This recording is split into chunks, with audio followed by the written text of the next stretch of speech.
En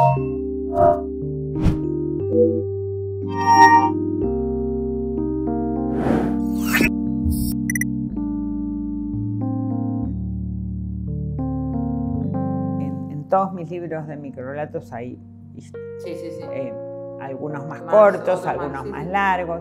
Yo no creo mucho en la frase ingeniosa como idea de lo que es un microrelato. Entonces, de pronto hay microrelatos extraordinarios como ese de Arreola que se llama Un cuento de horror y dice: la mujer que amé se ha convertido en fantasma. Yo soy el lugar de las apariciones. Para mí eso es mágico y maravilloso.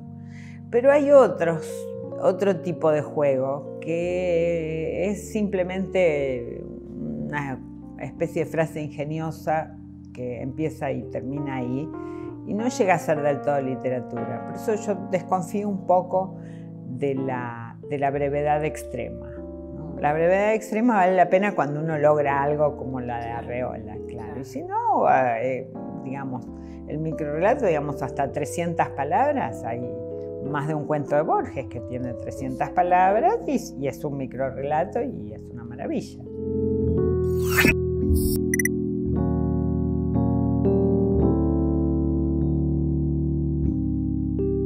No, en absoluto.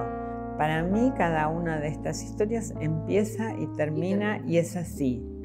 No me va a servir para un cuento, no me va a servir para una novela, es otro tipo de idea. Nacen ya con esta forma puesta. En el caso de la guerra, yo trabajé mucho con elementos de la realidad. O sea, me basé mucho en anécdotas, en pequeñas historias de la guerra absolutamente reales. Y a partir de esa realidad, bueno, armé mi juego, digamos, y hice crecer mi microrelato, pero siempre partiendo, o en muchos casos por lo menos, partiendo de una realidad concreta.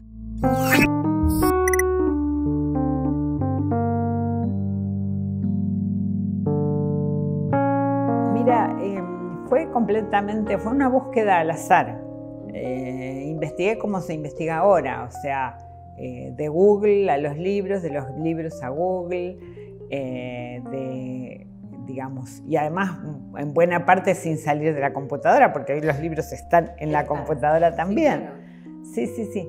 Así que, bueno, fue esa ida y vuelta y una historia me fue llevando a la otra y hubo una búsqueda muy arbitraria. Y bueno, sí, y encontré muchas de estas historias que se conocen poco y que son muy locas, muy disparadas. La historia real ya es una cosa...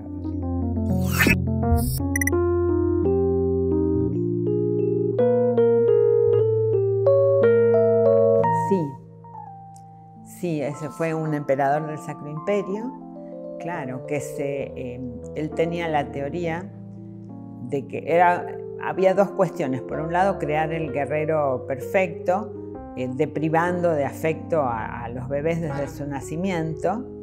Y por otro lado, él tenía la teoría de que esos bebés, cuando empezaran, si nadie les hablaba, cuando empezaran a hablar, iban a hablar el idioma original de la humanidad, que él suponía que era el hebreo.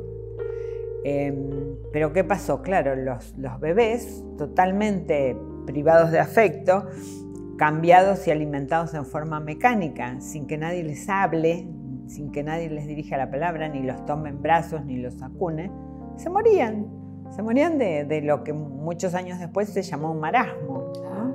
Claro, se morían de tristeza y abandono. Y bueno, y es una manera de enfrentarlo es a través del humor.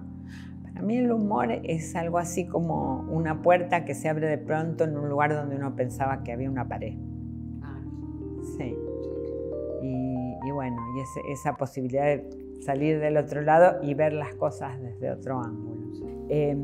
Yo siempre trabajé con el humor, no lo puedo evitar. Muchas veces me preguntan ¿cómo haces para escribir con humor? Bueno, no sé cómo hago. Sé cómo hago cuando quiero escribir sin humor, porque eso sí me requiere una especie de esfuerzo adicional. Si no, el humor es una parte de mi personalidad y aparece en todo lo que escribo. A veces es un humor muy negro. De hecho, mi primera novela sucede en un hospital y tiene que ver con la enfermedad y con la muerte, y quizás es la más humorística de todas mis novelas. Claro. Soy paciente es el más humorístico de mis libros, claro. Y el tema no tiene nada de gracioso, claro.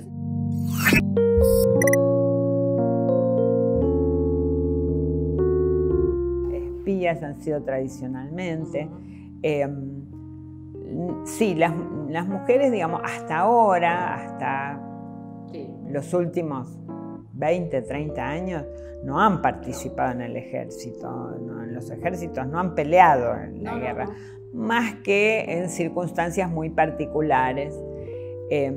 Entre otras cosas, y es algo en lo que pienso mucho, todos los elementos que se usan en la guerra, las armas, las mochilas, los uniformes, todo, ha sido pensado para el cuerpo de un varón.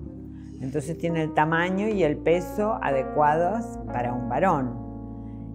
Ahora que las mujeres están entrando en la guerra, es posible que empiece a haber una industria de... Sí. Claro, una industria de guerra dedicada específicamente a las mujeres. Sí, claro. Está el caso de, creo que sí que publiqué Lisístrata. Lisístrata de Aristófanes es una obra que se escribió en el siglo V a.C. en Grecia, en la época de Pericles, y Lisístrata lleva adelante la primera huelga sexual de las mujeres en contra de la guerra. Entonces, hoy lo que estamos pidiendo las mujeres es que nos acepten como soldados, que nos permitan pelear en la guerra.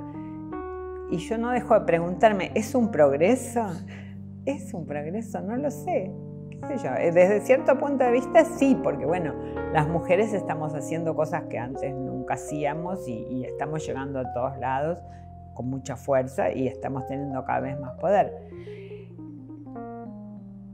Por otro lado, y ya no me refiero a la mujer, me refiero a la humanidad en términos generales, claro, digamos, no deberían tratar de evitarse de todas las maneras posibles la guerra en lugar de, digamos, luchar porque se nos permita participar.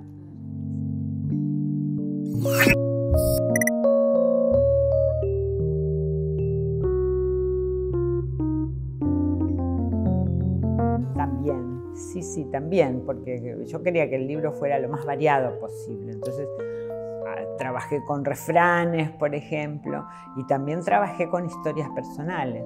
Por ejemplo, en el tema de la Guerra Civil Española, que es un tema tan delicado y que en realidad está hoy tan presente en la sociedad española, yo no quería meterme de ninguna manera en cuestiones políticas, y entonces lo que encontré fue un señor que nació en la guerra, durante la Guerra Civil, y que me contó un par de cosas de su mamá muy personales, muy sentidas, que a mí me pareció que eran en sí mismas una pequeña y terrible historia.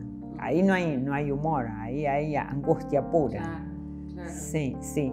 Y también, bueno, conozco una persona cuyo papá peleó en Gorizia, en Italia, bueno, y también me contó lo que le pasaba a ella con eso, y me dio también un testimonio, así que hay unos cuantos testimonios. Claro, y también, bueno, mi propio abuelo y la relación de mi abuelo con la guerra, ¿no? Mi abuelo era judío y de Polonia, pero en realidad de un sector de Polonia que a veces era Alemania y a veces era Rusia y a veces era Polonia. Muy polaco eso. Muy polaco, eso es muy polaco. Entonces él vino en los años 20. Pero bueno, él por supuesto sufrió y sintió la guerra, pero también era joven. Y cuando uno lo escuchaba hablar de esa época, se escuchaban las dos cosas, ¿no? Por un lado, el horror de la guerra y por otro lado, la felicidad de la juventud. Sí. De alguna manera. Sí, y de alguna manera. Claro, y eso quise que se reflejara en mi texto.